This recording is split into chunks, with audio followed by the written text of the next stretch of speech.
Kung tutusin, ang dami kong dinaan ng religion bago ako nakapunta dito eh. At dito ko lang naranasan ang totoong pagkilos ng pagkilos ng Diyos sa buhay ko. Na kung saan, sabi ko nga sa buhay ko, Panginoon, ang isa po sa masasabi ko po sa inyo, hindi man po ako kasing talino ng ibang tao, hindi man po kasi ako kasing gwapo ng ibang tao, hindi man po ako kasing kisig ng ibang tao. Ang isa lang po masasabi ko po sa inyo, Panginoon, binibigay ko po ang buhay ko sa inyo para ang mga kagaya kong kabataan ay madala ko sa inyo. Kasi alam ko ang sasapitin ng kagaya kong kabataan na wala kay Kristo. Kaya sabi ko, Panginoon, dalangin ko lang na bago niya man po kukunin sa lupang ito, dalangin ko po na sana marami po kabataan na gaya ko na madala ko po sa inyo.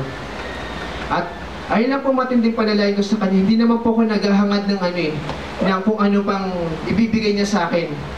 Siguro ang isa sa mga request ko lang sa Kanya na dumating din ang panahon na ang pamilya ko ay makasama ko rin sa pagpupuri sa Kanya. At yun lang po, maraming salamat.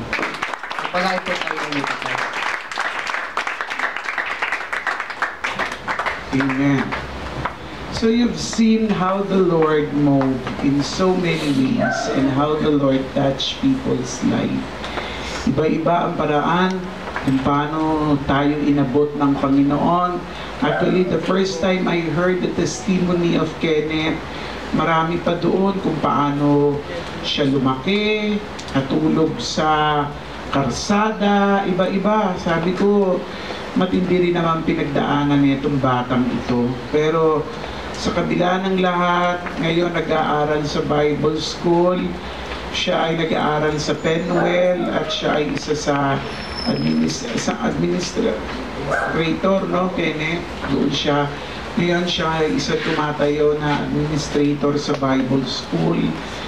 At marami pa yung ginagawang sideline para lang mabuhay sa sarili niya. Pero hindi niya naranasan ang maging agogo dancer. Yun, talagang... Buti na lang, hindi kasi, ako kasi pogi ni Kuya Raul. Kasi kung naging kapogi siya ni Raul, baka pinasok niya rin yun. So marami pong naranasan. Kaya sabi ko nga, ibang-iba ang karanasan ni Kenneth sa karanasan ko. Pero isa lang ang nakita ko, anumang kalalagayan natin ang Diyos, ang siyang gumagawa ng paraan para abutin tayo.